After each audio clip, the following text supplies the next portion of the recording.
단상이 달라진 게 있죠. 티가 안 나는군요. 불을 켰더니. 예, 껐어요? 네, 알겠습니다. 감사합니다. 네. 하나님의 일곱 영 저 촛대에 불이 들어오니까 제 영혼에 불이 들어온 것 같아요. 너무 감사합니다. 우리가 이제 365일 기적의 삶 233일 우리의 영적 유산을 중심으로 해서 오늘 밤 여러분들과 함께 나누고 싶습니다. 고린도전서 2장 9절부터 16절 말씀을 우리가 한 절씩 교독하시겠습니다. 고린도전서 2장 9절로 16절.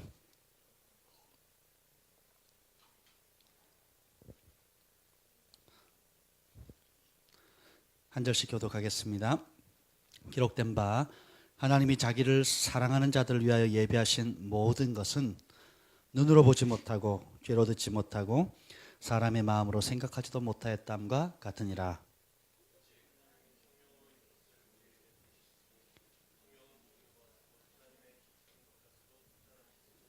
사람의 일을 사람의 속에 있는 영 외에 누가 알리요? 이와 같이 하나님의 일도 하나님의 영 외에는 아무도 알지 못하느니라.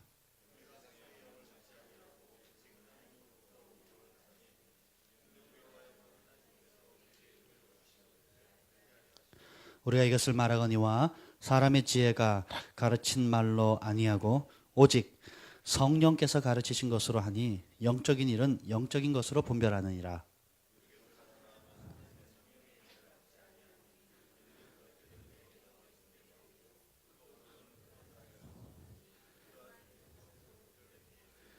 신령한 자는 모든 것을 판단하나 자기는 아무에게도 판단을 받지 아니하느니라.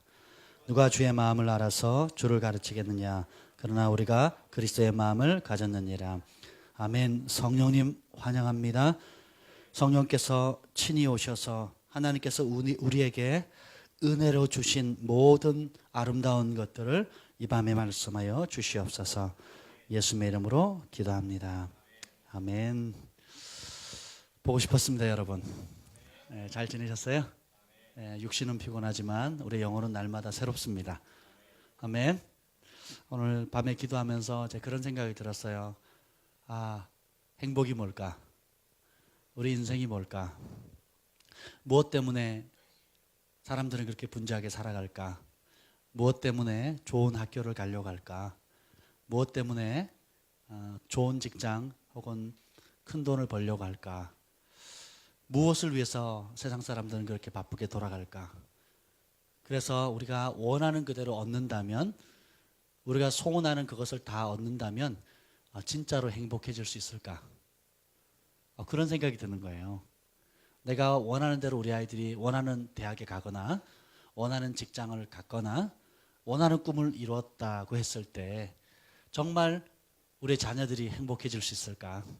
혹은 여러분 개개인이 여러분이 원하는 꿈의 꿈에 그리던 일, 꿈에 그리던 소원, 소원이 이루어지면 생명나무라 그랬는데 그런 것들이 이루어지면 정말 여러분들이 인생을 행복하다고 느낄 수 있을까? 그런 질문이 떠올랐어요. 그러면서 잠깐은 좋겠죠. 그렇지 않습니까? 선물만 받아도, 생일 선물 받아도 행복한데 좋잖아요. 근데 전 좋은 걸 말하는 것이 아니라 진짜로 행복할 수 있을까? 한 번뿐인 우리 인생 70, 강건하면 80인데 80년 사는 그 인생, 그것도 다 못 채우고 일찍 떠나는 사람도 많은데 우리가 정말 원하는 그것을 얻으면 진짜 우리가 행복해질 수 있을까? 행복이라는 게 우리가 원하는 어떤 일을 이루었을 때 원하는 비전, 목적, 프로젝트, 위치, 내가 원하는 만큼의 재물, 사람들에게 인정, 명성을 얻으면 정말 행복해질 수 있을까? 라고 질문을 했어요. 그런데 아닌 것 같아요. 왜냐하면 하나님의 은혜로 다양한 종류의 사람들, 다양한 위치에 있는 분들, 다양한 영향력을 가지고 있는 지도자들을 직간접적으로 만날 수 있는 기회, 교제할 수 있는 기회들이 열렸는데 그분들을 보니까 안타깝게도 행복한 분들이 많지 않아요. 여러분 대통령이 굉장히 행복해 보이시죠?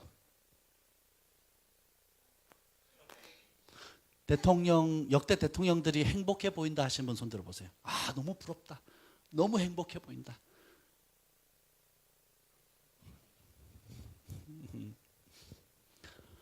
그런데 그 자리 차지하기 위해서 얼마나 많은 시련, 공격, 또 어려움, 대가, 또 아군이 적군이 되고 적군이 아군이 되고 타협하고 온갖 많은 일을 치릅니까? 그래서 그 자리에 5년 올라가 있고 내려오면 칭찬보다는 온갖 어려움들, 심지어는 또 법원에 불려가기도 하고 선한 일을 한 것은 감춰지고 악한 일을 한 것 혹은 실수한 것 잘못한 것만 하이에나들이 달라붙어 가지고 공격합니다. 권위자를 존중하는 것도 없고 그런 것 가운데 과연 그렇게 솔로몬처럼 왕이 되고 후궁을 몇 천을 거느리고 온갖 지혜와 모든 것을 다 얻었는데 솔로몬의 결론은 뭐예요? 헛되고 헛되니 해 아래 수고하는 모든 것이 헛되다. 그래서 전도서의 마지막 결론이 뭔지 아세요? 제가 읽어드릴게요.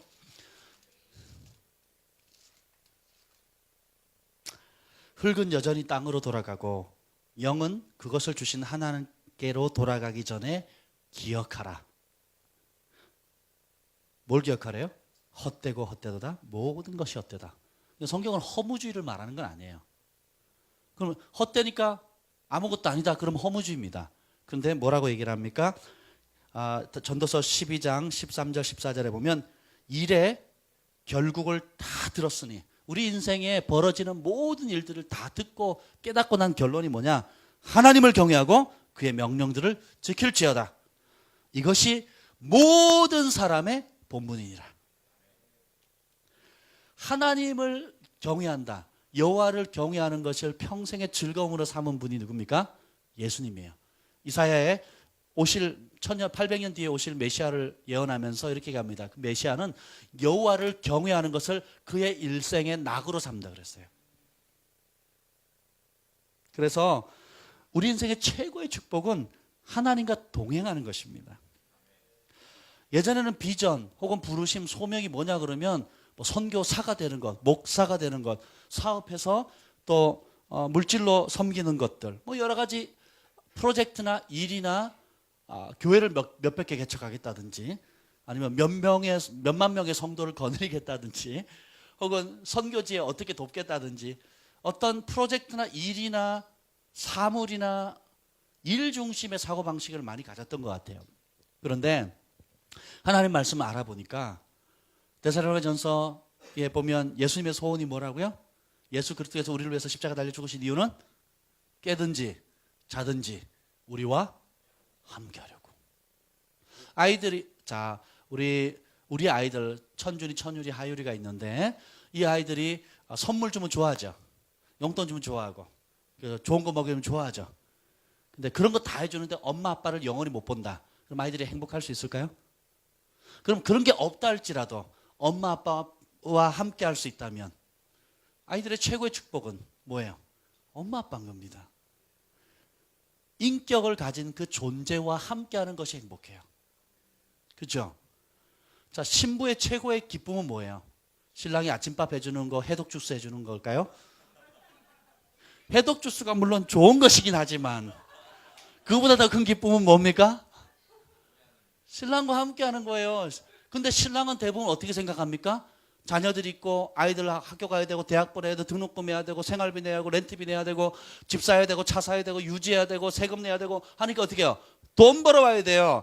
돈 벌어다 주는 것이 가장으로서 최고의 중요한 일이고 그렇게 하면 내 할 일 다 했고 또 그렇기 때문에 돈 벌어야 되기 때문에 잠도 못 자고 돈 벌어야 되기 때문에 아이들하고 놀아줄 시간이 없고 돈 벌어야 되기 때문에 아내랑 데이트할 시간도 없고 돈 벌어야 되기 때문에 새벽별 보고 저녁별 보고 그러면 아내들이 행복하죠? 돈만 갖다 주면 좋아하죠? 아무도 답을 안 하시네. 대부분 사람들이 그렇게 살아가요. 그래서 결국은 인생을 지나고 보니까 스위스에 그 장수촌의 노인들에게 설문조사를 했어요. 인생에 하지 말아야 될 후회 10가지. 이제 그 중에 리스트 중에 하나가 뭐냐면 그렇게 열심히 일할 필요가 없었대요. 그럼 뭐 했냐? 아내와 그리고 자녀들과 시간을 많이 보냈어야 됐었다. 초, 중, 고등학교 시스템이 만들어진 지가 얼마나 됐을까요? 200년? 한국에 들어온 지는 얼마나 됐을까요? 초중고등학교가. 일제강점기 때 들어왔겠죠? 그러면 100년? 길어야 100년이잖아요. 그전에는 초중고등학교 안 다녔죠? 뭐 했습니까? 서당에서 한문 배웠어요. 한문. 한문 배울 때 천문학, 지리학, 수학, 물리학 뭐 다 배웠죠? 서당에서. 아니잖아요. 그렇죠? 근데 사람들은 더 따뜻했고 더 정감이 있었고 더 행복한 삶을 살 수 있었어요. 학교 공교육을 만든 사람도 앞서 깨어있는 크리스찬이었고 또 공교육이 무너지니까 또 홈스쿨링이라든지 이런 대안학교를 만드는 것도 크리스찬이에요. 근데 우리는 초중 고등학교 안 가면 죽는 줄 압니다. 최저학력이 지금 대학이잖아요. 우리 부모님들은 뭐예요? 초등학교 안 나오셔도 잘 살아가셨거든요. 더 정 있어요. 더 이웃을 배려할 줄 알고 이웃에 이사 오면 이삿짐 날라줬거든요. 전 이사 많이 다니는데 단 한 명도 안 도와줘요. 이삿짐 센터 직원들만 열심히 날르는데 안 도와줍니다. 옆집에서 인사 왔다가 인사하는 경우도 거의 없어요. 왜요? 성공을 하는데 행복을 놓치고 사는 겁니다. 돈은 버는데 삶은 안락해지는데 평안함이 없어요. 왜요? 하나님의 법대로 살지 않기 때문에 그렇습니다. 제가 가만히 생각했어요. 기도하면서 하나님, 내가 다 모든 걸 다 잃는다 할지라도 에녹처럼 혹은 모세처럼 엘리야처럼 주님과 동행할 수 있다면 평생 주님의 음성을 친밀하게 듣고 동행할 수 있다면 내가 기꺼이 모든 걸 내려놓겠습니다. 그렇게 살고 싶습니다. 하는 소원이 막 일어나는 거예요. 뭐 이전부터 가졌지만 오늘 밤에 특별히 그 소원이 막 일어나는 거예요. 그래서 막 기도하는 게 너무 행복해지는 거예요. 정말 행복해지는 거예요. 그러면서 우리 주한이 경환이 또 생각이 나는 거예요. 그 광주의 대안학교에서 여러 가지로 혜택을 주면서 붙잡아요. 아내랑 지난주에 곰곰이 생각하다가 아이들이 갔다 오면 눈이 달라져 있어요. 안 좋은 면으로. 애들이 친구들하고 가까워지더니 이제 눈이 빼앗기기 시작하는 게 느껴지는 거예요. 네. 저는 알거든요. 저희 사람도 아주 민감하게 알지만 저같이 둔감한 사람도 알 정도면 심각한 거예요. 그래서 무엇을 위해 학교를 보내야 될까? 그리고 이 아이들에게 가장 큰 축복이 뭘까? 또 하나님께서 부모인 나에게 우리 자녀들에게 요구하는 그것이 무엇일까를 생각해 봤어요. 그래서 원점에서 다시 생각하기로 했습니다. 네. 지난번에 데이비드 호건 목사님 가정을 보면서 제가 참 도전을 받았어요. 진짜 복음을 믿는다면, 진짜 하나님이 살아계신다는 걸 안다면, 그리고 그것이 하나님 말씀에 사로잡혔고 하나님과 동행하고 성령의 충만함을 받아서 묶인 사람들을 자유케 하고 가난한 자를 부유케 하고 지옥에 가는 영혼들을 천국에 갈 수 있는 이 존귀한 직분을 얼마나 그 가치를 알게 된다면 저뿐만 아니라 저는 우리 아이들에게 그리고 우리 아이들의 아이들에게 그 아이들의 아이들의 아이들에게 자자손손 이 아름다운 제사장의 직분을 물려주고 싶은 거예요. 그리고 혹 아이들이 그 길을 가지 않는 다른 부르심이 있다 하면 어떤 부르심에 있든지 에녹처럼 주님의 음성을 듣고 전적으로 우선순위를 두고 순종하는 삶을 사는 일에 그 인생을 걸 수 있는 삶을 살 수 있도록 하는 유업을 넘겨준다면 그것이 최고의 축복이라는 생각이 드는 거예요. 그러면 미용사를 해도 괜찮아요. 그리고 아니면 학교 선생님을 해도 좋고 아니면 그냥 애만 열심히 돌보는 아줌마여도 괜찮아요. 어떤 위치든지 상관이 없어요.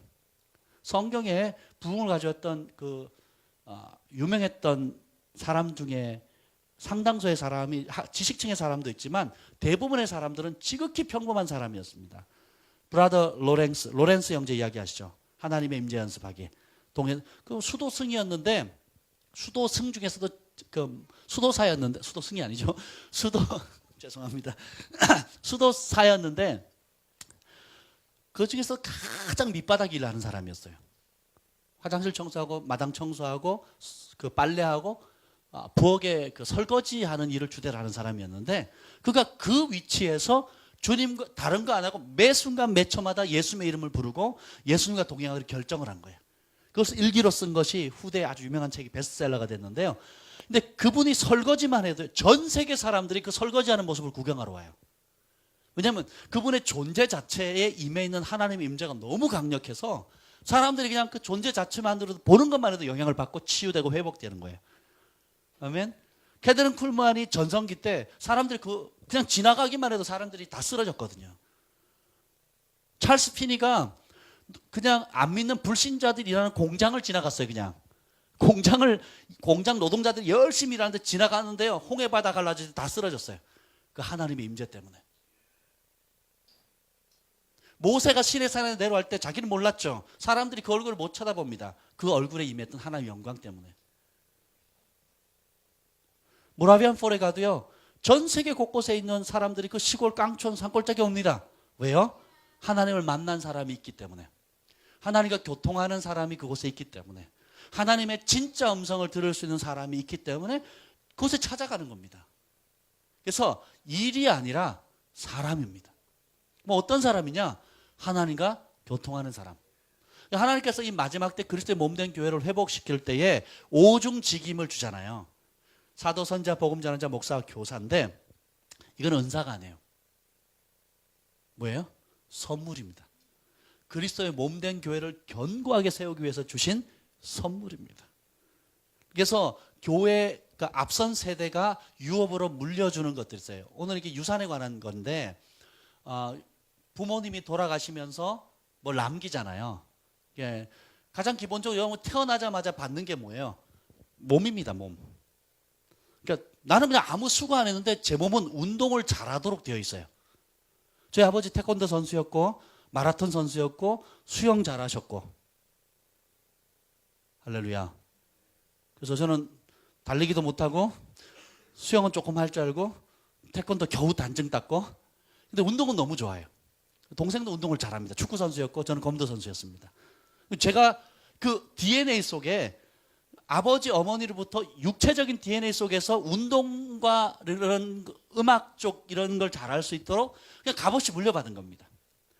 또 여러분 가운데 어떤 부모님은 공부를 잘하고 그 지식이 탁월해서 지혜가 탁월해서 아이들이 낳는데 그냥 똑똑한 거예요. 제가 굉장히 기분 나빴던 말이 있어요. 우리 그 이철영 목사님 큰아들 쌤, 공부 안 했는데요 탑이에요. 그리고 일반 학교에서 국제대학 가라고 막 선생님이 뇌물 써도 안 들여보내주는데 선생님 그냥 가라고. 그래도 안 가겠다고. 나 그런데 왜 안 가냐 그랬더니 공부하기 싫다고. 지금 뭐 외국 고등학교 다니는데요. 지는 거기도 뭐 수제반이 있고 그냥 보통반이 있대요. 자기가 그 수제반에 들어가 있는데 뭐 공부 살살 해도 뭐 잘 된대요. 이게 우리 육체뿐만 아니라 이 지적인 능력도 지성도 유산으로 물려받는 겁니다. 나는 아무리 키가 크려고 했는데 우리 부모님 키가 너무 작아요. 그래서 어떻게 돼요? 많이 먹으면 옆으로만 자라는 거예요. 옆으로만. 위로 안 자라는 거예요. 나는 아무리 굶어도 우리 부모님이 커가지고 위로 쭉쭉쭉 자라는 거예요. 제가 갈비뼈만 보였거든요. 결혼하기 전까지. 진짜 얼굴도 막. 근데 막 위로만 자라는 거예요. 제가 오죽 자라가지고 고등학교 때, 고1 때 저희 기도했잖아요. 반에서 제일 컸거든요. 그래서 기도해서 하나님 내가 180 이하로 자라게 해달라고. 왜 그런 기도를 했는지 몰라요. 한 185는 했어야 되는데 큰 애들이 다 징그러운 거예요. 그래서 난 저렇게 생길까 겁나가지고 180 이하까지 자라게 해달라고 그랬더니 179.6cm입니다. 제가. 0.4cm가 모자라요. 여러분이 육체적인 것, 정서적인 것도 유산으로 받습니다. 그리고 영적인 도 받고요. 실제적인 땅이나 재산이나 부모님이 앞서 해놓은 여러 가지 업적들을 값없이 받을 수 있어요. 왜요? 그것을 받게 되면 한 사람이 평생 쌓아놓은 업적 위에 그 위에서 새롭게 출발할, 그것을 바닥 삼아서 새롭게 출발할 수 있는 거예요.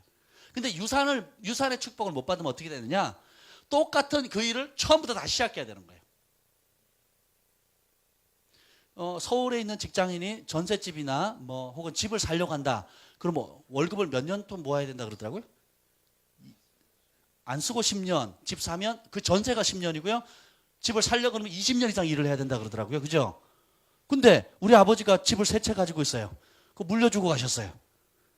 실제로는 안 그래요. 만약에 그랬다면 보세요. 20년, 30년, 아니 50년은 걸리겠죠. 그 일을 그냥 처음부터 거기서 시작하는 거예요. 그래서 그 건물이나 땅을 가지고 어떻게 해요? 하나님이 기뻐하는 일을 해나갈 수가 있다는 거예요. 그럼 우리가 새들어 사는 이 눈치를 볼 필요가 없다는 거예요. 아멘. 그래서 유산은 성경적이고, 그래서 야곱이 장자의 축복을 받으려고 얼마나 노력했습니까? 그리고 야곱이 그 복을 알기 때문에 야곱의 12아들들에게 다 예언하고 축복하잖아요. 죽기 전에. 그냥 죽으시면 되는데, 그렇잖아요. 그냥 죽으면 되죠. 나 간다 빠빠이 이러면 되는데 그렇게 안 해요. 심지어 그 요셉의 두 아들을 데리고 오니까 어떻게 해요? 장자에게 왼손, 차자에게 오른손을 얻는 거예요. 이러고 기도하는 거예요. 이러고. 요셉이 기분 나빠하니까 뭐라는 줄 아세요? 팔 바꾸세요 그랬더니 나도 안다 이러시거든요. 그리고는 차자에게 더 축복을 하는 거예요. 왜요? 뭐를 잃으신 거예요.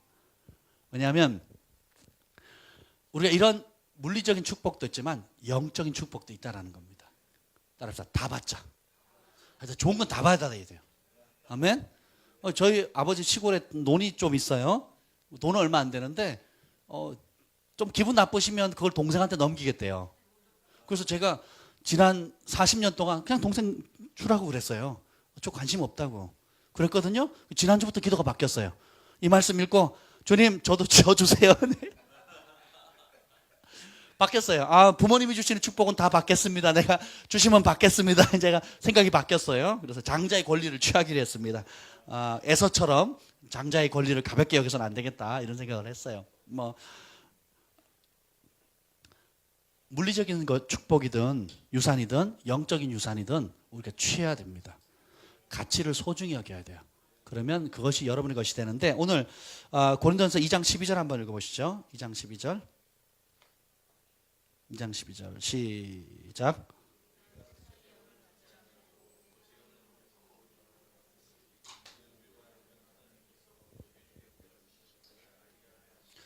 따라합시다. 세상의 영을 빼내자.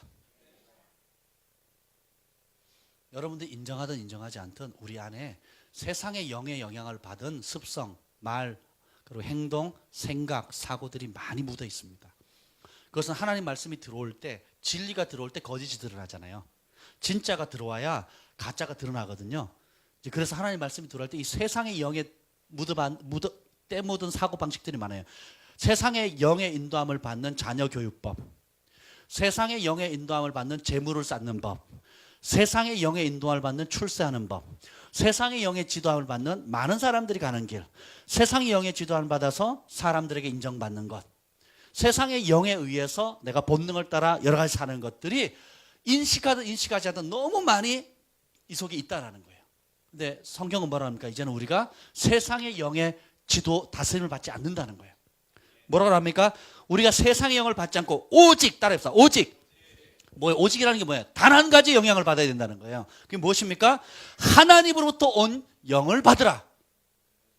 하나님으로부터 온 영을, 자, 귀신의 영을 받으면 어떤 짓을 해요? 더러운 귀신이니까 더러운 짓하고 귀신 짓을 하거든요. 자, 귀신이 예의 바르게 말하는 걸 들어보셨어요? 귀신은 기본적으로 쌍소리가 기본입니다. 쌍쌍쌍쌍 그럽니다. 한 쌍, 두 쌍, 세 쌍 그러면서 막 그러다가 쌍 조르면 샹 이렇게 갑니다. 귀신이 왜요? 더럽고 추하고 악하기 때문에 그 본성을 거스릴 수 있어요? 없어요? 없습니다. 세상의 영은 그 귀신의 영의 지배를 받고 있기 때문에 우리의 육체의 본능이나 하나님을 저버리는 거예요. 그래서 오늘 이 본문에 보면 14절 읽어봅시다. 14절 시작. 육에 속한 사람은 하나님의 성령을 받지 아니하나니 이는 그것들이 그들에게는 어리석게 보이며 또 그는 그것을 알 수도 없나니 그러한 일은 영적으로. 자, 육에 속한 사람, 다르게 표현하면 세상의 영의 다스림을 받게 되면 하나님의 성령이 하는 일들에 대해서 어떻게 한다고요? 받지를 못해. 줘도 못 먹어요. 줘도 못 받습니다. 줘도 못 받아요. 그리고 어떻게 해요? 왜 안 받습니까? 웃긴 거예요. 웃긴 거. 어리석어 보이는 거예요. 그리고 뭐예요? 알 수도 없고 깨닫지도 못한다는 거예요. 선지자가 어디서 대우를 못 받는다고요?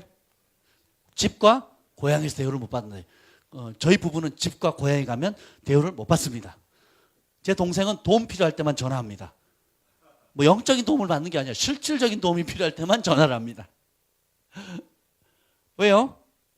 육에 속한 생각을 세상의 영에 사로잡혀 있기 때문에 그래요.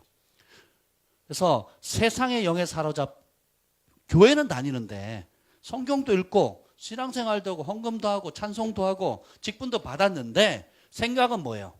하나님의 영의 인도함을 받는 길보다 세상의 영의 세상적 사고방식에 더 많이 잡혀있는 거예요. 며느리로 보고 또 그리고 어렸을 때 자랐을 때 내가 상황을 알고 약점을 알고 그럼 어떻게 세상의 영에 사로잡혀 있으면 어떻게 돼요? 하나님의 영적인 것들을 볼 수도 없고 알 수도 없고 줘도 못 받는다는 거예요. 그래서 예언적인 축복을 가장 못 받는 게 누구냐? 가족입니다. 저희 어머니는 다른 사람한테 소개는 해요. 기도 받으러 가라고. 그리고 본인은 안 받으세요. 저희 아버지는요, 사랑이만 좋아합니다. 이번에 사랑이 안 데려갔다고 혼나가지고 쫓겨났는데 뭐 그래요. 그러니까 왜 그렇습니까? 자식이 아무리 목회자일지라도 며느리가 아무리 예언학교를 한다 할지라도 기도해 주겠다 그래도 안 받으세요. 할렐루야. 가치를 발견을 못합니다. 그렇죠? 누구는 어떻게든지 좀 한번 만나서 얘기 좀 하고 상담 좀 받으려고 그러는데 해준다 그래도 안 받아요. 왜요? 왜 그렇습니까? 하나님의 성령의 일들을 육에 속한 사람은 못 받는데요. 왜요? 아직도 세상의 영의 지배를 받는 겁니다. 우리가 신앙생활 하면서도 세상의 영의 영향을 받는 부분과 하나님의 영의 영향을 받는 것이 공존해요. 우리가 성령의 전임에도 불구하고 우리의 우리 지정의는 선택해야 됩니다. 하나님의 영의 인도함을 받을 건지 아니면 내가 해오던 습관대로 인간적인 방편대로 세상의 영대로 학교에서 배운 그대로 집에서 배워왔던 각 사람이 만든 전통대로 배울 건지 아니면 내 욕심을 따라갈 건지를 선택해야 되는 거예요. 그것을 내려놓고 하나님의 법대로 살아갈 것인가 이걸 선택해야 되는 겁니다. 그래서 하나님으로부터 온 영을 우리가 받았다라는 걸 알아야 돼요. 오직 그 뭐냐면 우리가 따라야 될 유일한 기준은 세상의 영이 아니라 하나님의 영이에요. 하나님의 영으로 아이들을 가르친다면 천국의 큰 자로서 아이들을 가르칠 수 있다면 제가 홈스쿨링을 선택하기 최종적으로 쉽게 결정할 수 있었던 이유가 뭔지 아세요? 첫 번째는 이제 대학 중심으로 교육하지 않겠다 하는 것하고 두 번째는 뭐냐면 그건 다 제껴놓고 이 아이들이 하나님의 말씀을 따라 평생 주님과 동행할 수 있는 길을 갈 수 있다면 기꺼이 다 포기했다. 뭐든지 내려놓겠다는 거예요. 그리고 기독교 교육학을 배우면서 제가 느낀 게 뭐냐면 이 학교 생긴 지가 200년도 안 돼요. 200년도. 그리고 우리나라만 해도 학교 생긴 지가 100년밖에 안 됐어요. 그리고 대학을 다닐 수 있은 것은 불과 얼마나 됩니까? 이대가 처음인가요? 이화여대? 이화학당부터 시작했잖아요. 그죠? 70년, 80년 되죠? 그러면 지금 몇 년 대학 생긴 지가 얼마나 됐어요? 70년. 40년 됐나요? 대학이요? 그렇죠. 지금 우리나라에, 그렇죠. 100년이 안 된 거죠. 그렇잖아요. 한 세대가 아직 못 지나갔어요. 그런 상황이라면. 근데, 그리고 대학 나오면 다 취업되죠. 대학원 나오면 다 취업되죠. 대학원 나오면 박사 따면 다 사장 되고 돈 많이 벌고 부자 되죠. 행복해지죠. 그렇지 않다는 거예요. 그래서 공부할 사람 공부해야 되고 사업할 사람 사업해야 되고 무엇보다 중요한 것은 뭐냐면 하나님이 부르신 그 부르심의 자리에서 하나님과 동행할 때, 여호와를 경외하며 평생의 즐거움으로 삼을 때 가장 행복하다는 걸 제가 깨달은 겁니다. 그러면 누구에게 일을 맡기겠냐는 거예요.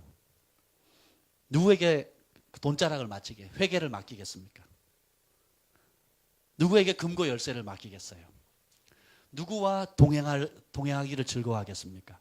누구를 신뢰하겠습니까?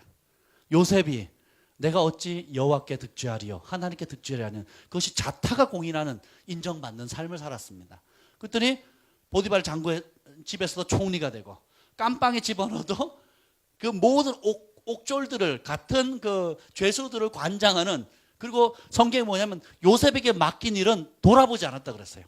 보디발 장군이 요셉에게 맡긴 일도 돌아보지 않고, 간수장이 요셉에게 맡긴 것은 돌아보지 않는 거예요. 사람에게 일을 시켜보면 맡겼는데 돌아보지 않아도 될 사람을 만나기가 너무너무 드물어요. 해야 되고, 체크해야 되고, 땜빵해야 되고, 사고 치면 수습해야 되고, 시키는 것만 하는 사람, 시키는 것도 못하는 사람, 시키는 것을 억지로 하는 사람, 가끔 즐거워하는 사람도 있고, 그죠? 맡겼으면 돌아보지 않아도 되는 그런 사람, 충성된 사람, 신실한 사람을 만나기가 이 시대에 어렵다라는 겁니다. 서로 의심해야 되고, 감시해야 되고, 정부기관들 보십시오. 검찰, 경찰, 또 감사원, 또 뭐 있죠? 국정원부터 시작해가지고, 그리고 뭐 교육청에서도 뭐 감사하는 조직이 있고, 뭐 심지어 교회 안에서도 뭐예요? 뭐라 그러죠 그걸? 감사가 있어요, 그죠? 이게 고맙다 이런 뜻이 아니고, 감사합니다 이런 뜻이 아니고, 똑바로 하나하나 서로 뭐예요? 견제하는 거예요. 좋게 말하면 견제하는 거고, 나쁘게 말하면 의심하는 겁니다. 불신하는 거예요. 신뢰가 안 되는 거예요. 그래서 이런 세상 가운데 하나님을 경외하고 주님을 사랑하고 정직하고 여호와를 경외하고 주님과 동행하는 것을 즐거워하는 세대가 되어진다면 최고의 축복이라는 거예요. 그러면 그런 사람을 남편으로, 그런 사람을 아내로 같이 산다면 얼마나 큰 축복이었습니까?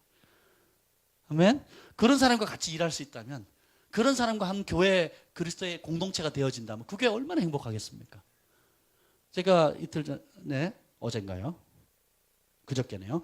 이틀 전에 우리 안혜환 목사님을 만났어요. 그분이 이제 진리에 목숨을 거신 분이신데 굉장히 신실하시더라고요. 또 이제 청와대 비서실에서 와가지고 막 도와달라고 할 정도로, 그리고 각 교단이나 교단 총회자들이 총회할 때마다 와서 도와달라고 할 정도로 어마어마한 영향력을 발휘하시더라고요. 근데 그럼에도 불구하고 이제 그분이 가지고 있는, 교회도 개척해서 잘 이루셨는데 하나님 주신 비전을 따르기 위해서라면 기꺼이 다시 교회를 접겠다고 할 정도로 결단하고 계시더라고요. 그걸 교회 권사님이 하시고 막 펑펑 우셨다 그러더라고요.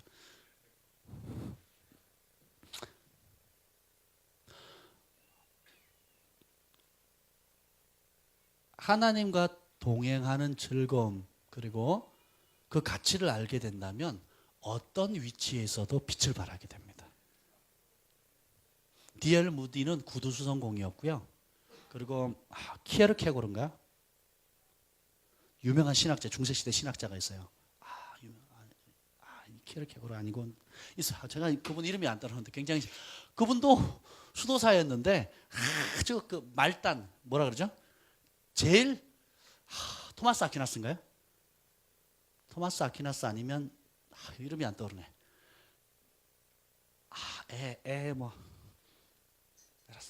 다 있어요. 제가 굉장히 좋아했던 분인데 기억이 안 나네요. 그분도 보면 정말 그 수도원 안에서도 가장 허드렛 일을 하는 사람이었는데, 당대뿐만 아니라 1000년, 2000년이 지나가도록, 2000년이 다 되도록 어마어마한 영향력을 끼치는데 그 비결이 뭔지 아세요? 실제로 주님의 음성을 들었습니다. 그리고 주님과 동행했어요. 그리고 주님을 실제로 경험했기 때문에, 주님과 실제로 동행했기 때문에 그가 받은 생각, 성경의 계시적인 글들, 가르침, 삶이 그 파장이 당대뿐만 아니라 후대까지 계속 영향을 미치는 겁니다. 그래서 이 가운데 누구든지 실제로 주님과 동행하고 주님이 인정하시고 그도 주님과 교통하는 삶이 살아간다면 여러분들이 어느 위치에 있든지 간에 정말 빛을 발하는 등불이 되는 겁니다. 말 아래 감추지 못하고 높은 언덕 위에 등대처럼 망대처럼 서서 하나님께서 빛의 도구로 쓴다는 거예요. 학교에서, 교회에서, 또 가정에서, 일터에서, 병원에서, 캠퍼스에서 어디를 가든지 여러분의 가치는 아름다워진다는 것입니다. 자, 보세요. 오늘 우리가 세상의 영 받지 아니하고 오직 하나님으로부터 온 영을 받았으니 이는 우리로 하여금, 하나님이 영을 준 이유가 뭡니까? 하나님께서 우리에게 은혜로 주신 것을 알게 하려고 합니다. 하나님께서 우리에게 은혜로 주신 게 뭐야? 은혜가 뭡니까? 받을 자격이 없는 사람이 거저 주시는 거거든요. 아멘. 자, 은혜로 주신 것, 여러분이 하나님의 은혜로 받은 것 성경적으로 얘기해 보세요. 뭐가 있습니까? 생명, 아멘. 또 구원, 좋습니다. 아멘, 맞습니다. 또 세상의 영에 너무 지배를 받으셨군요. 뭐요? 아, 배우자, 열심히 배우자. 네. 공기, 좋습니다. 좀 성경적으로 얘기해 보세요. 성경적으로. 하나님께서 우리에게 은혜로 주신 것, 값없이 주신 것, 성경에, 예, 사랑, 예수님, 아멘. 성령, 아멘. 성령의 9가지 열매, 좋습니다. 말씀, 좋아요. 우리가 막상 은혜로 뭔가를 받았다고 생각하는데 굉장히 애매한 것들이 많아요. 그래서 그걸 잘 모르고 혹은 추상적으로 알기 때문에 성령께서 세상의 영을 제거해버리고 하나님께서 은혜로 주신 우리에게 주신 것이 무엇인가를 알려주신대요. 성령님의 다른 이름이 뭡니까? 보혜사잖아요. 곁에서 도우시는 분, 진리를 가르쳐 주시는 분, 하나님의 깊은 것을 알려주시는 분, 예수님의 마음을 부어주시는 분, 하늘의 권능을 주시는 분, 내 안에 내 위에 임재하시는 분, 나의 좋은 친구시잖아요. 이제 그분이 하나님께서 우리에게 은혜로 주신 것들을 알게 해주세요. 믿음으로 구원받죠? 믿음을 주시죠. 믿음처럼 신비한 게 없어요. 예수님 보셨어요, 여러분? 음성 들어보셨어요? 만나보셨어요? 근데 믿겨져요. 너희가 예수를 보지 못하였으나 사랑하는도다. 이제도 말로 다 할 수 없는 그걸 사랑하는 것. 그러니까 예수님이 믿겨지는 것 자체가 은혜예요. 그분의 죽으심, 그분의 부활, 그분의 다시 오심을 믿겨지십니까? 이게 은혜예요, 이게. 아멘? 저는 부활을 믿는데 굉장히 시간이 오래 걸렸어요. 4년이 걸렸거든요, 4년. 안 믿겨지는 거예요. 방언도 하고 예언도 하고 막 지식의 말씀을 해도 부활은 안 믿겨져요. 이상하게 안 믿겨져요. 주님 저 진짜 믿고 싶은데 도와주세요 해도 안 믿겨져요. 굉장히 시간이 오래 걸렸어요.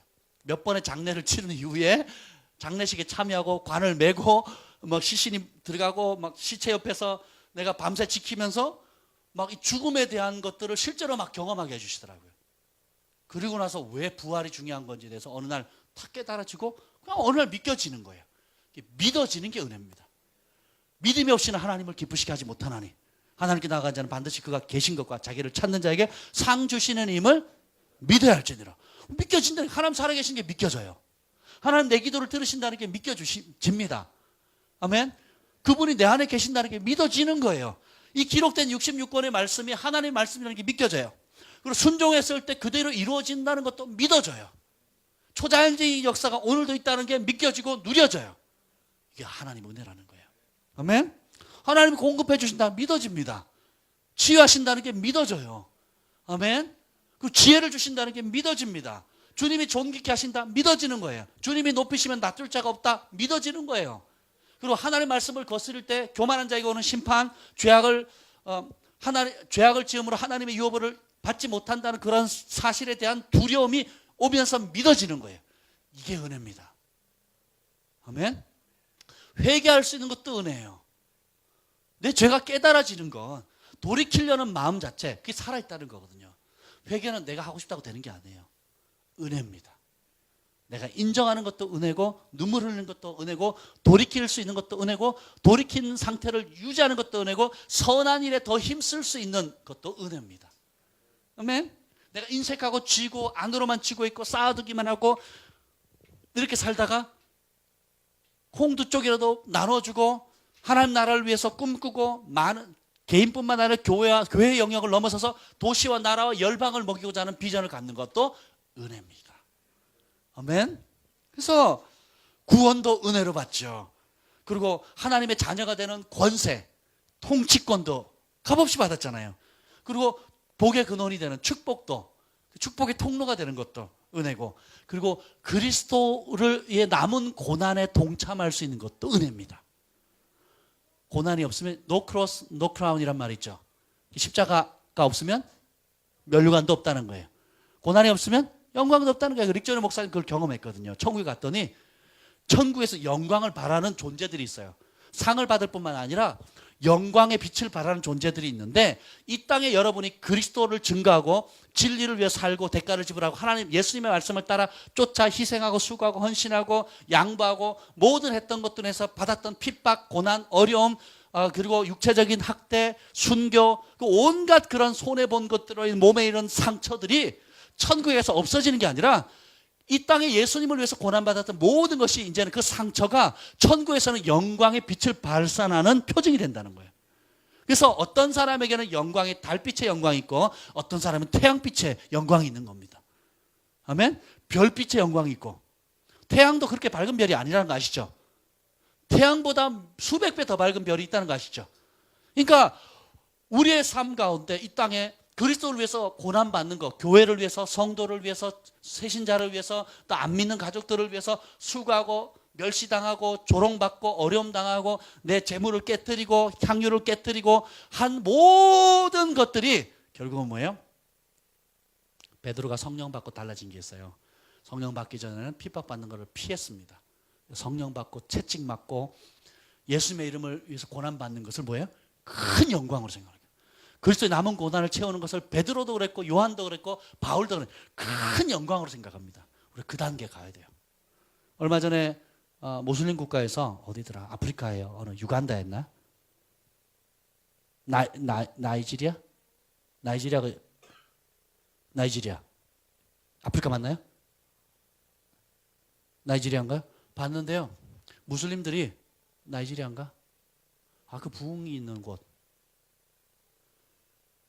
그 목사님 누구죠? 이번에 오셨던 TV 조슈아 오셨던 그 나라가 어디죠? 나이지리아 맞죠? 나이지리아는 남쪽이 크리스찬인가요? 그렇죠. 남쪽이 크리스찬이고 북반구가 이슬람 지역이에요. 그래서 제가 아는 분도 그 핍박을 못 견뎌 교회를 다 그냥 무너뜨려 버렸더라고요. 현지인 교회 몇만 명 모였던데 무너뜨려 버린 거예요. 남쪽으로 결국 쫓겨왔어요.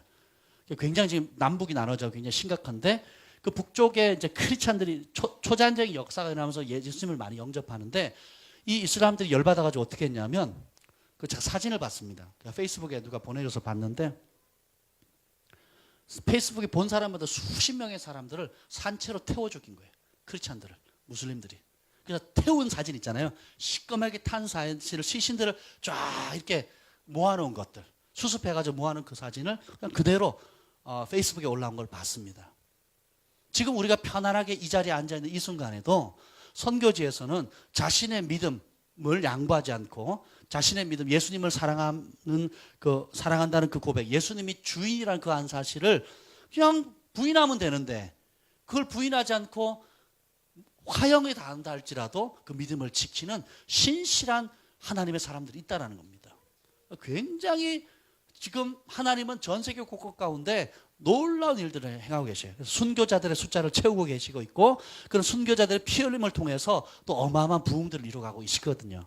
우리가 생각하기 예수 믿으면 아이들 좋은 대학 가고 좋은 직장 얻고 그리고 사회적 명성 얻고 그렇게 한다고만 배웠거든요. 그래서 그렇게 됐어요. 그리고 그렇게 된 아이들이 하나님을 다 떠나 있습니다. 돈도 많이 벌고 막 천문학적인 숫자의 돈을 버는데 하나님을 다 떠나 있어요. 왜요? 그 길 가도록 할 때에 고3이라고 학교 안 보내고 학원 보내고 고3이라고 주일날 교회 안 보내고. 제가 있던 교회도 그랬어요. 서울에. 시골에 있는 교회들이, 서울에 있는 교회들이 그랬습니다. 대부분 그러거든요. 그리고 합격하게 해달라고 그래서 이름 교회에다 올립니다. 그럼 교회가 40일 작정 기도해. 그 이름 놓고. 그리고 합격해요. 그리고 주님을 떠납니다. 10명의 문둥병자를 고쳐줬더니 돌아온 사람 몇 명? 그 꼴이 되는 거예요. 문둥병은 낫는데, 대학은 합격했는데 안정된 직장을 얻었는데 삼성이라는 대기업 이런 곳에 올라갔는데 주님을 떠난 겁니다.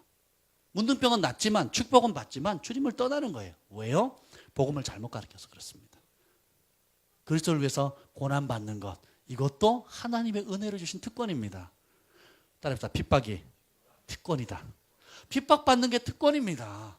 고난받는 게 특권이. 이걸 모르니까 무슨 교회가 문제 해결소 같아요. 그러니까 알라딘 램프야. 하나님은 내가 원하는 대로 이루어 달라고. 왜 이렇게 안 이루어지냐라고 우기는 거예요. 그렇지 않습니다. 영적으로 어릴 때, 영적인 젖을 먹을 때, 우유를 먹을 때는 주님이 그것을 다 품어주시고 공급해 주시고 채워주시지요. 그러나 이제는 그리스도의, 그래서 바울이 디모데 전후서의 마지막으로 쓴 그 노년에 쓴 글이 뭡니까? 아들 디모데야, 너는 복음과 함께 고난을 받으라. 여러분이 복음과 함께 고난받는 위치 안 가면요, 젖먹는 수준입니다. 그거 아셔야 돼요. 내가 위치가 어떻든, 내가 어떠한 복을 받든, 어떠한 은사가 있든 그리스도를 위해서 즐거이 고난받는 위치에 가지 않으면 여러분은 영적으로 아직 어린 젖먹는 수준입니다. 아멘. 요한 1서에 보면 자녀들이 있고 청년들이 있고 아비들이 있어요. 자녀들의 특징은 뭐냐면 다고 받고 주세요 그럽니다. 구원 받고, 치유 받고, 위로 받고, 공급 받고, 사랑 받고. 왜요? 받을 나이니까. 우리 천준이 하율 사랑의 소망이에게 돈 벌어와라. 그러면 어떻게 해요? 부모님 잡혀갑니다. 학대한다고. 그 나이 때는 어떻게 돼요? 받고 받아야 돼요. 사랑받고, 공급받고, 보호받고. 똥 싸도 지가 치워요? 엄마가 치워요? 저희 집은 할머니가 치웁니다. 어쨌든 지가 싼 똥도 지가 못 치워요. 영적으로도 마찬가지입니다. 사랑받아야 돼요. 자기가 똥 쌌지만 누가 치워줘야 돼요. 깨끗하게 새 옷 입혀줘야 됩니다. 때 되면 먹여줘야 되고요. 아프면 약 발라줘야 되고요. 부모가 다 해요. 청년이 되면 이제 말씀 안이 강합니다. 말씀이 새겨지고 그 말씀에 타협하지 않고, 다시 말하면 진리가 뭔지를 알고 그 진리의 말씀 앞에 분별력 있고 그 말씀의 검을 가지고 싸워서 이기는 겁니다. 근데 그 다음 단계가 뭐예요? 아버지예요. 예수님의 마음을 갖는 겁니다. 그럼 뭐야? 아버지는 그때부터 받은 거 다 토해냅니다. 그 다음 공짜로 받은 거 다 토해내는 거예요. 내가 똥 쌌을 때 우리 엄마가 치워줬죠. 이제는 누가 치워줘야 돼요? 내가 치워. 왜냐하면 하나님이 영적 자녀를 주시거든요. 자녀를 주셔서 아이들은 먹여주고 공급하고 채워주고 모든 것을 내가 곰돌이를 다 먹입니다. 그 다음에 또 하는 거 뭐예요? 청년들에 대해서는 영적인 멘토가 되고 말씀 안에서 분별하게 하게 되고 성숙하게 하고 그 힘과 에너지를 하나님 나라에서 바르게 쓸 수 있도록 지도해주고 아비가 되는 거예요. 아비가 돼야 열매를 맺습니다. 아멘. 그리스도 안에 1만 스승은 있지만 아비는 적다 그랬거든요. 그래서 우리는 다, 여러분 다 열국의 아비 어미로 부름받은 거예요. 아멘. 아브라함하고 사라예요. 사라. 열국의 아비 어머니로 우리는 부름받았습니다. 그래서 여러분의 자랑은 뭡니까? 두 가지예요. 열매와 영적 자녀들이에요. 성령의 9가지 열매. 노래 한 부르고 사랑과 희락과 화평. 무슨 그런 노래가 있는지 몰라요. 오래 참은 자비, 양성, 충성과 온유와 절제. 성령의 9가지 열매. 제가 외웠어요. 우리 아이들이 하도 불러가지고 우리 장관사님 가르쳐줘서 너무 좋은데 그 열매가 있는가? 그리고 또 하나는 뭐냐면 내가 아비가 되면 내가 품을 수 있는 영적 자녀들. 첫 번째는 우리의 가족들. 그리고 이제 하나님께서 여러분의 삶의 위치나 하나님 주신 사회적 위치, 명성, 그리고 지성, 관계의 능력들, 재물, 그리고 여러분의 은사들, 또 여러 가지 리더십이나 다양한 형태의 창의력을 통해 가지고 결국은 뭐예요? 사람들의 영적인 아비가 어미로 돼서 그들을 돌보라는 겁니다. 브루스 탐슨 박사님의 지금 그 강의를 제가 짬짬이 듣고 있는데요. 그 말씀 하시더라고요. 그 사모, 캐서린 사모님이 이런 얘기를 하세요. 노인이 됐는데 어린아이가 있고, 그래서 나이는 어린데 성숙한 사람이 있다는 거예요. 그래서 하시는 말씀이 참 그 말이 와닿았어요. 따라서 성숙은 시간이 아니다. 성숙은 책임이다. 내가 얼마만큼 성숙했느냐는 시간이 지나서 나이 먹었는데 나이를 먹었기 때문에 자동적으로 오는 게 아니라는 거예요. 하나님이 한 가지 작은 일을 맡겨주면 그 일에 책임을 질 줄 알고 아비의 마음, 어미의 마음을 품는 겁니다. 그래서 결국 얼마나 내가 많은 영적인 자녀들을 출산하고 돌보고 키울 수 있느냐가 그 사람의 성숙이라는 거예요. 그래서 나이 30, 40, 50, 60, 70이 되면 쭉 성숙해 가는 게 아니고 하나님께서 지금 오늘 이 시간에 주어지는 그 말씀 앞에 내가 어떻게 순종하고 열매 맺고 그 말씀에 책임지고 반응하느냐에 따라서 달라진다는 거예요. 그래서 제가 그랬잖아요. 따라합시다. 순종의 속도가 성숙의 속도다. 하나님 말씀 앞에 우리가 얼마나 빨리 순종하느냐, 얼마나 신속하게 순종하느냐, 얼마나 빨리 내가 내려놓느냐가 결국 여러분의 성숙의 속도를 결정하는 겁니다. 결국 순종의 속도가 성숙의 속도를 결정하고 그 성숙의 속도가 축복의 속도를 결정하는 거예요. 아멘. 그리고 그 성숙의 속도가 결국은 뭐예요? 영향력의 속도예요. 파장을 일으키는. 이게 다 모든 것이 순종으로부터 시작됩니다.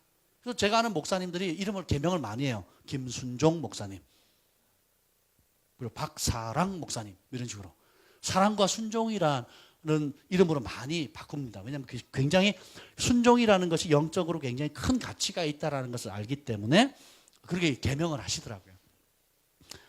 하나님께서 이런 일을 갖추면 또 은혜를 주시는 게 뭐예요? 영광을 부어주시는 거예요. 그리고 가장 큰 은혜를 주시는 축복이 뭐냐? 하나님과 하나 되는 거예요. 성령님과 하나 되는 거예요. 예수님과 하나 되는 거예요. 내 안에 하나 되시는 거예요. 그래서 결국 우리가 마지막에 주님 앞에 섰을 때 하는 잔치가 무슨 잔치죠? 혼인잔치예요. 결혼식이라고요. 아멘. 우리가 이 땅에 있는 모든 관계 중에 하나님과 우리가 하나 될 수 있는 가장 끈끈한 하나됨의 관계를 표현할 수 있는 최고의 관계는 결혼입니다. 그래서 마지막 우리가 하는 게 결혼식이잖아요. 혼인잔치잖아요. 성령께서 오시면 하나님께서 이 외에도 은혜로 주신 것이 무엇인지 알게 돼요. 여러분이 왜 지금 이 자리에 그 직업에 그런 위치에 이런 만남을 주셨는지 성령께서 말씀하시면 이 교리적인 신학적인 게 아니라 실제적으로 지금 왜 여러분이 그 자리에 있고 그곳에 두셨고 그런 영향력, 그런 위치에 있게 하셨는가?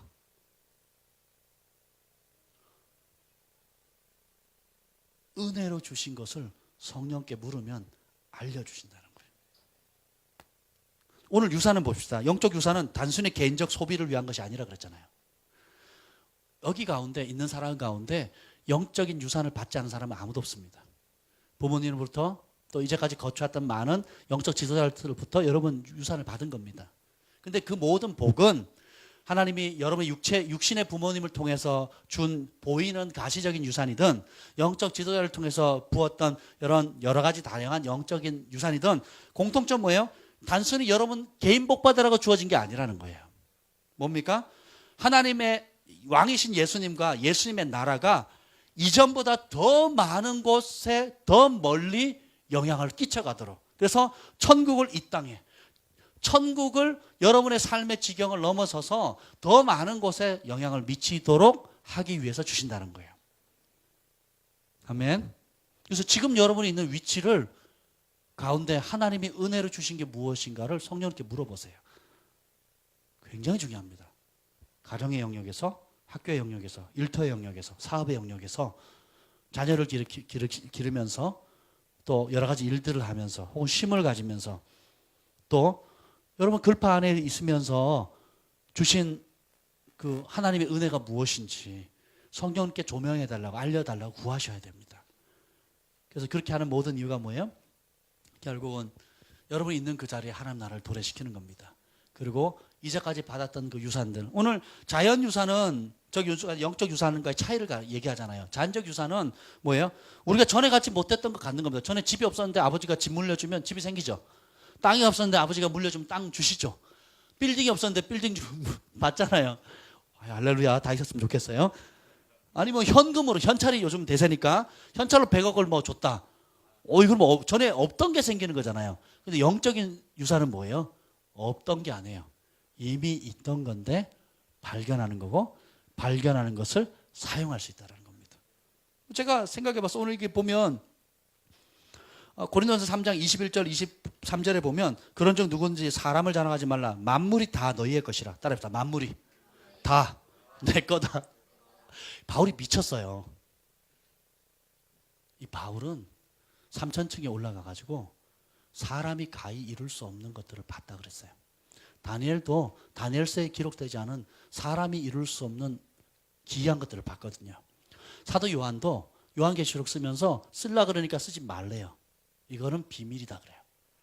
에스겔도 그러고요. 선지자들에게 우리에게 알려진 게 있고 알려지지 않도록 감춰진 것들이 있습니다. 근데 이 바울이 우리에게 다 알려주진 않았는데 그 중에 특별히 또 충격적으로 우리에게 준 것이 뭐냐면 만물이 다 너희 것이래요. 하나님의 아들 딸들의 것이래요. 그리고 뭐예요? 보세요. 바울이나 아볼로나 게바나 따로자. 바울도 내 것이다. 아볼로도 내 것이다. 게바는 베드로예요. 내 것이다. 세계도 내 것이다. 생명과 사망도 내 것이다. 지금껏 장래 것도 다 너희의 것이니. 제가 오늘 이 말씀을 묵상해 봤어요. 그리고 너희는 그리스도의 것이고 그리스도는 하나님 거라는 거예요. 뭐예요? 하나라는 거예요. 하나님과 우리가 하나라는 겁니다. 그래서 갈라디아서 3장 14절에 보면 그리스도 예수 안에서 아브라함의 복이 이방인에게 미친대요. 그 아브라함의 복이 창세기 12장 1절로 3절 나오거든요. 그게 뭡니까? 큰 민족을 이루고 너의 이름을 창대케 하고 너는 복이 될지어다. 옛날 보면 복의 근원이 되라 나오거든요. 그리고 너를 축복하는 자 내가 축복하고 너를 저주하는 자 내가 저주하고 그리고 그 다음 말이 아주 기가 막힙니다. 땅의 모든 족속이 너를 인해 복을 받을 것이다. 이 복을 누가 받아요? 바울이 받았어요. 바울을 축복하는 자 하나님 축복하시고 바울을 저주하는 자 하나님 저주하십니다. 그리고 땅의 모든 족속이 바울로 인해서 복을 누렸어요? 안 누렸어요? 누립니다. 왜요? 그리스도 예수 안에서 아브라함의 복이 이방인에게 미친다 그랬어요. 그리고 그 다음에 믿음으로 성령의 약속을 받았다 그랬어요. 성령을 받는다는 것은 하나님 존재 자체를 받는 겁니다. 악령을 받으면 귀신의 존재를 받는 거잖아요. 성령을 받으면 하나님의 전 존재를 받는 겁니다. 새 마음과 새 영을 부어줬다 그랬잖아요. 그래서 내가 너에게 아버지가 되겠다 그랬거든요. 그래서 바울은 세계적인 그런 축복의 통로가 되고 이 아볼로는 성경 사도행전 18장에 보면 언변에 능하고 성경에 능통한 자라고 나와 있어요. 그래서 믿는 자에게 많은 유익을 줬고 성경으로 예수가 그리스도 이름을 증언하고 유대인을 이겼습니다. 그러니까 탁월한 말씀의 사람이었다는 거예요. 그래서 유대인들도 입을 다물게 만들 정도로 구약에 능통했던 학자였다는 거예요. 그리고 게바는 믿음의 사람, 무리를 걸어보셨죠. 여러분 무리를 걸어봤죠. 바닷물 위에 한번 걸어보셨습니까? 죽은 자 살려보셨습니까? 변화산에서 예수님 보셨습니까? 베드로는 남들이 안 해봤던 정말 극단적인 믿음의 사람이었어요. 이 믿음을 누가 받았느냐? 스미스 위걸스워스. 예, 또 봤잖아요. 데이비드 호건도 봤죠. 데이비드 호건이 그 멕시코 산악 지역에 사람들이 핍박하니까 갱단이 내전하는 사람들이 많이 죽이거든요. 실제로 와가지고 총을 자기 머리에 대더래요. 이게 총에. 그럴 때 어떻게 하는 줄 아세요? 이 총을 잡아 당겨가지고 자기 입에다 넣어버렸어요. 쏘라고. 그 당기는데 안 당겨져요. 쏘라고.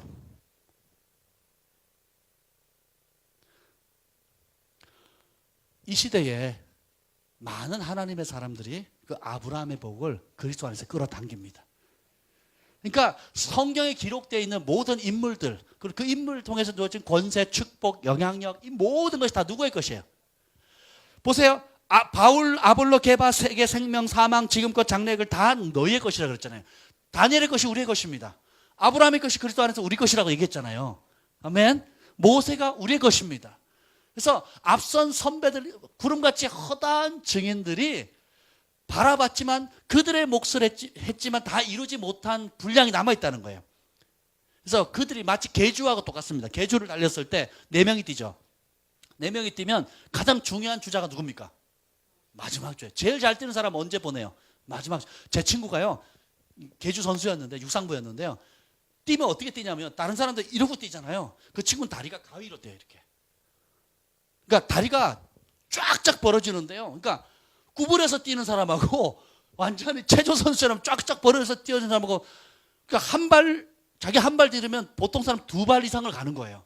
그래서 어떤 데는 한 바퀴도 따라잡고요, 막 반 바퀴도 따라잡습니다. 그래서 그 친구가 마지막 뛰면 거의 1등을 해요. 제일 중요한 4번 주자는 항상 그 친구가 도맡아있습니다. 성일이라는 친구였는데요. 지금 이제 그 군인이 돼가지고 아주 잘 대령으로 잘 지내고 있습니다. 저기 논산에. 근데 참 달리기를 잘했어요. 그래서 가장 중요한 결승선에 그 마지막 주자가 어떻게 뛰느냐가 중요하기 때문에 마지막 주자가 중요한 것처럼 하나님의 앞선 믿음의 영웅들, 모세, 아브라함, 에스겔, 에녹, 여러 사람들을 뒀는데 가장 비밀 병기 같은 소중한, 주님이 재림하시기 전에 그 마무리를 할 아름다운 사람들을 예비하셨다는 거예요. 그들이 바로 여러분입니다. 아멘. 그래서 허다한 증인들이 지금 여러분 만나기를 기다리고 있대요. 제 얘기가 아닙니다. 앞서간 분들의 실제로 만난 얘기들, 밥 존스 목사님도 그렇게 얘기를 하고요, 주님 직접 말씀하셨거든요. 보여주셨거든요. 릭조니 목사님도 그걸 보고, 그리고 많은 선지자들이 그걸 봤거든요. 그래서 우리는 요한 한번 봤으면, 아니면 모세 한번 봤으면, 베드로 한번 봤으면, 바울 한번 봤으면 그러잖아요. 거꾸로입니다.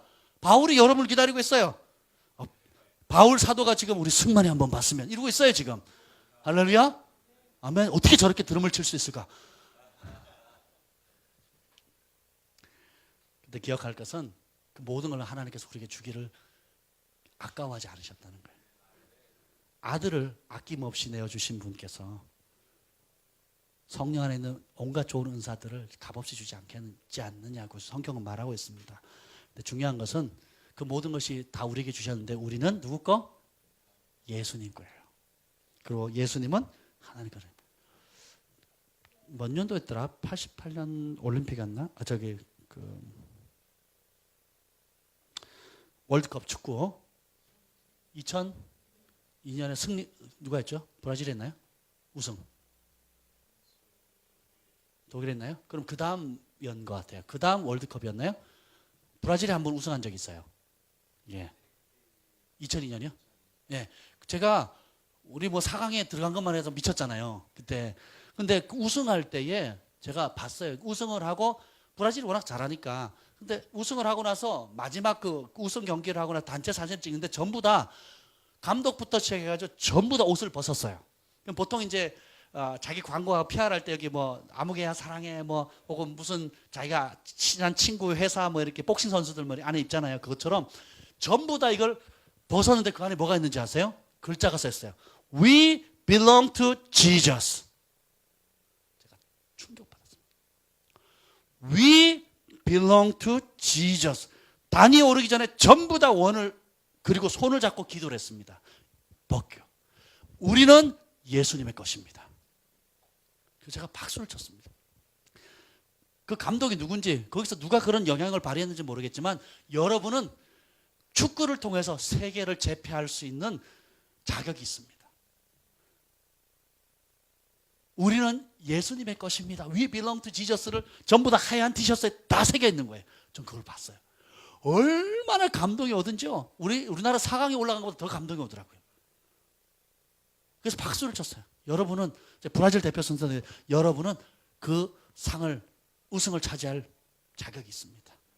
그리고 그걸 전 세계가 보는 앞에서 We belong to Jesus 보여주는 거예요. 그걸로 트로피와 함께 사진을 찍는 겁니다.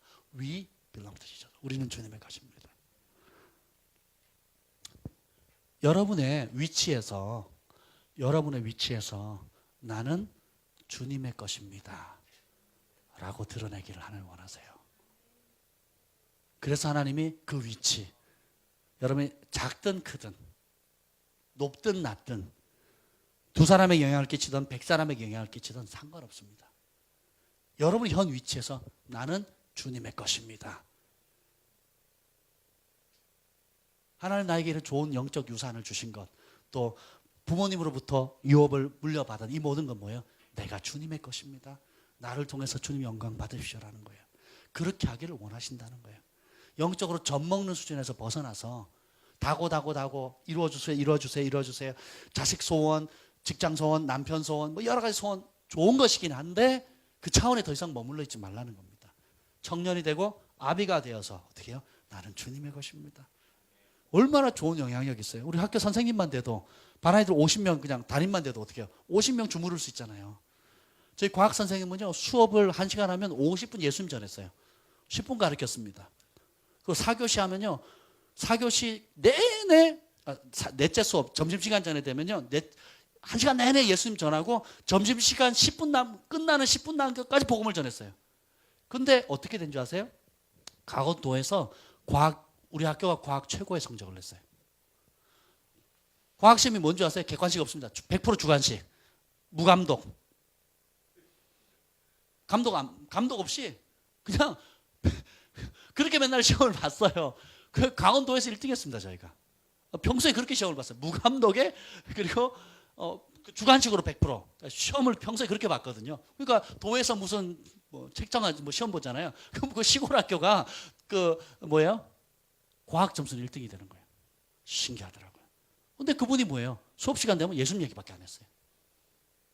지나로 열심히 가르치고 이거는 거짓말이라 그러고 나가시고 그러셨어요. 그래서 제가 교회를 나가게 된 거거든요. 여러분이 지금 하루에 몇 사람 만나십니까? 지 발로 찾아오는 사람도 있고 내 발로 찾아가는 사람이 있잖아요. 그죠? 가만히 있어도 우리 승진자매 같은 경우는 가만히 있어도 사람들이 오거든요. 그래서 할머니들 오면 막 아들 얘기, 며느리 얘기 다 한대요. 울다 가시는 분도 있고, 이게 내가 상담 의사인지 뭔지도 모를 정도로 막 다 터놓고 얘기하는데, 그 상황에서 손 얹고 예수님 얘기하고 위로해 줘 보세요. 아니, 의사 선생님도 예수 믿으세요? 의사 선생님도 치유를 믿으세요? 이러면 파장은 일반 사람이 얘기하는 거하고 너무너무 다릅니다. 학교 학생의 친구로서, 일터에서 만나는 사람들에게서 누구를 만나든지 간에 나는 예수님의 것입니다 라고 드러내면, 제가 카톡에 올렸잖아요. 어디든지 여호와 이름을 기념하는 그곳에 하나님이 강림하셔서 복을 주시거든요. 가정에서 여러분 예배드리는 게 그래서 중요합니다. 가정에서 기도하는 거. 그러면 그 여호와 이름을 부르는 것, 기념하는 그곳에 주님이 강림하셔서 복을 주신다 그랬어요. 아멘. 복이 뭡니까? 하나님 함께하는 게 복이에요. 하나님 함께하면 천국이 통째로 들어오는 건데, 그렇잖아요. 온 우주에 충만함이 통째로 들어오는 건데, 그러면 다 이루어지는 거죠. 그래서 레위인들은 분깃이 없잖아요. 여호와께서 친히 기업이 되신다는 거예요. 하나님께서 아브라함에게 나타나셔요. 하나님께서 그러면 나는 너의 방패요 지극히 큰 상급이라. 그랬더니 아브라함이 뭐라 그러는지 아세요? 동문서답을 합니다. 나는 아들이 없어요. 이러고 있어요. 하나님 뭐라 그러냐면 나는 너의 너의 방패요 지극히 큰 상급이라 그랬거든요. 다시 말하면 이삭 아들 하나가 아니라 수억만의 아비이신, 그러니까 수억만을 출산할 수 있는 생명의 근원이신 하나님이 너의 상급이다라고 얘기를 하는데 못 알아듣는 거예요. 방패이자 내 존재 자체가 너의 선물이다 이렇게 얘기하는데 못 알아듣습니다. 전 존재를 주는데 아들 하나 달라고 그러는 거예요. 우리가 하나님을 그렇게 알아갑니다. 근데 계시가 임하면 여러분의 위치 안에서 누릴 수 있는 온갖 것들이 있습니다. 이걸 찾아 먹어야 돼요. 따라서 찾아 먹자. 찾아 먹어야 돼요. 여러분 바우처 카드 아시죠? 예, 바우처 카드라는 게 있거든요. 아이들 많이 하면 카드에 돈을 넣어주는데 안 쓰면요 쌓이는 게 아니에요. 그냥 날아가 버리는 거예요. 매달 만약에 20만 원, 18만 원, 10만 원 정해 있으면 써야 돼요. 아이들을 위해서 예를 들면 언어 교육, 또 무슨 교육에서 아니면 병원비 써야지만 혜택이 있고 안 쓰면요 그냥 날아가 버리는 거예요. 하나님께서 우리에게 준 놀라운 영적 유산들을, 또 말씀의 축복들, 지금 언급하지 않은 것들, 수많은 것들이 있는데 찾아 먹어야 됩니다. 못 찾아 먹으면 그냥 못 찾아 먹는 거예요. 그래서 사단이 거짓의 아비잖아요. 못 찾아 먹게. 이런 말을 썼습니다. 수로보니게 여인이 옵니다. 마지막으로 이걸 나누고 마칠게요. 수로보니게 여인이 와요. 딸이 귀신 들렸습니다. 이방인이죠. 유대인들이 이방인과 상존하지 않습니다. 율법이 금하기 때문에. 그래서 와서 식사하고 있는 예수님 앞에 무릎을 꿇습니다. 내 딸 좀 살려주십시오. 예수님 반응도 안 해요. 제자들이 쫓아내라고 합니다. 네. 제발 내 딸 좀 살려달라 그러니까 뭐래요? 자녀의 떡을 취해서 개에게 던짐이 마땅치 않다. 여러분 그 말 들어보세요. 얼마나 기분 나쁘겠습니까? 여러분 정말 치유기도 받으러 왔는데 우리 교회 성도 아니면 안 받아요. 이렇게만 얘기해도 기분 나쁠 텐데 우리 자식들 줄 양식을 개한테 줄 수 없습니다. 그렇게 생각해 보세요. 얼마나 자존심 상하겠어요. 그때 그 여인이 말이 뭐예요? 개들도 주인의 상에 떨어진 부스러기 먹습니다. 그때는 예수님 깜짝 놀랐어요. 나라 내 믿음이 크다. 근데 거기서 우리가 발견할 게 뭐냐면 자녀의 양식이, 자녀의 떡이 뭐라고요? 치유입니다. 자녀가 마땅히 먹어야 될 권리가 뭐예요? 치유예요. 우리 아이들 아프면 제가 기도하든지 아니면 기도해서 안 나면 어디 갑니까? 병원에 쪼르륵 달려갑니다. 약 먹여요. 약 먹입니다. 왜요? 치유받을 권리는 자녀가 마땅히 누려야 돼요. 따라서 치유는 자녀의 양식이다. 하루 세끼 밥 먹잖아요. 밥 안 주면 여러분 친부모가 아닌 거예요. 제가 혹시 엄마 아빠가 밥 안 주면 너 어디서 주워온 줄 알는데 밥 세끼 밥 주면 친자식이 맞는 거야. 하나님 소소한 거지만 그렇잖아요. 가난이 여러분의 축복이 아닙니다. 늘 구워 다니는 것 축복이 아니에요. 참 그 얘기 오늘 꼭 얘기하려는데 성도들 가운데 절대 돈 거래하지 마십시오. 돈 빌려주고 빌려받지 마세요. 안 됩니다. 저희 뭐 소소한 거야 뭐 그렇다 치더라도 어느 금액 이상은 저한테 얘기를 하세요. 신고하세요. 제가 진지하게 제가 몇 번도 말씀드렸지만 돈 거래하지 마십시오. 제가 모르는데 돈 거래하시면 회개하셔야 됩니다. 돈 거래하지 마십시오. 혹시 감동이 되면 그냥 심으세요. 근데 빌려주고 빌려받지 마세요. 돈 거래하면 안 됩니다. 보증은 아예 안 되고요. 보증 쓰시면 안 됩니다. 아예 내가 그냥 다 말아서 그냥 갖다 바치겠다 하지 않는 이상은 보증 쓰시면 안 돼요. 따라서 내 손에 있는 것으로 돕는 거예요. 빚내서 심지 마십시오. 하나님 안 기뻐하십니다. 그건 내 돈도 아니에요. 그건 불법입니다. 제가 늘 강조하는 건데 이 기본적인 룰도 우리가 못 지킬 때가 많아요. 급하면. 그러시면 안 됩니다. 여러분 가운데 보이지 않는 가운데 무명으로 서로 돕고 하는 모습이 참 아름답습니다. 하나님 기뻐하시는 일이고요. 그렇게 도우시면 돼요. 그렇게 도우시면 되지 서로 돈 빌리면 안 돼요. 성경에 유무상통하게 돼 있지 빌려주게 돼 있지 않습니다. 그래서 그렇게 하시고 혹시 그런 부분에 있어서 누구한테 부담을 주게 되면 저한테 얘기를 하세요. 저희 교회는 제가 허락지 않습니다. 그렇게 아시면 돼요. 그래서 가장 기본적인 건데 하나님의 법들을 알게 되고 여러분을 취하게 되면 여러분의 것으로 취해서 그 혜택을 누리셔야 돼요. 아멘. 제가 말년에 휴가증 5장을 땄는데요. 하나도 못 쓰고 나왔어요. 배 아파 죽은 줄 알았어요. 있으면 뭐예요? 못 쓰는데.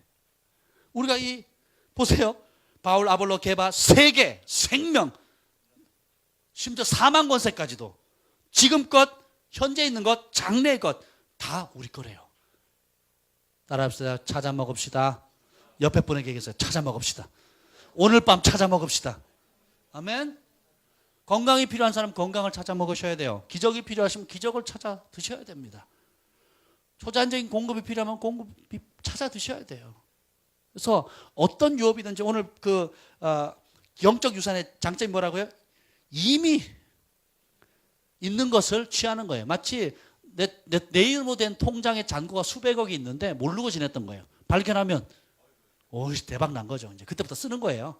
근데 그 통장 안에는 건강 그리고 뭐 돈뿐만 아니라 자원, 아이디어 그리고 지혜 온갖 것들이 다 들어가 있습니다. 기억할 것은 나는 주님의 것이라는 거. 주님은 나와 하나 되는 그 자리로 끊임없이 더 가까이 오라고 초청한다는 겁니다. 오늘 밤 은혜를 받으시길 바랍니다. 영적 유산을 믿음으로 취하시기를 예수님의 이름으로 축복합니다. 우리 함께 기도하겠습니다. 이제 한 45분 정도 우리 함께 기도할 텐데요. 기도합니다. 우리가 세상의 영을 받지 아니하고 오직 하나님으로부터 온 영을 받았습니다. 주님, 이제 세상의 영, 세상의 생각을 거부합니다. 그리고 하나님으로부터 온 영으로 말미암아 하나님께서 지금 우리에게 은혜를 주신 것들이 무엇인지 알려주시옵소서. 하나님이 자기를 사랑하는 자들을 위하여 예배하신 모든 것은 우리의 눈으로 보지도 못하고 귀로 들어보지도 못하고 사람의 마음으로 생각하지도 못했던 놀라운 일이라고 했는데 오늘 이 밤 하나님께서 성령으로 이것을 우리에게 보여주시옵소서. 성령께서 하나님의 깊은 것 모든 것을 통달하신다고 했는데 하나님의 속에 있는 그 비밀한 것들을 우리를 향한 계획들, 우리 가정, 개인, 직장, 자녀, 교육, 양육 모든 영역에 하나님께서 비밀하신 것들을 이 밤에 계시하여 주시옵소서. 예수님의 이름으로 기도합니다. 아멘.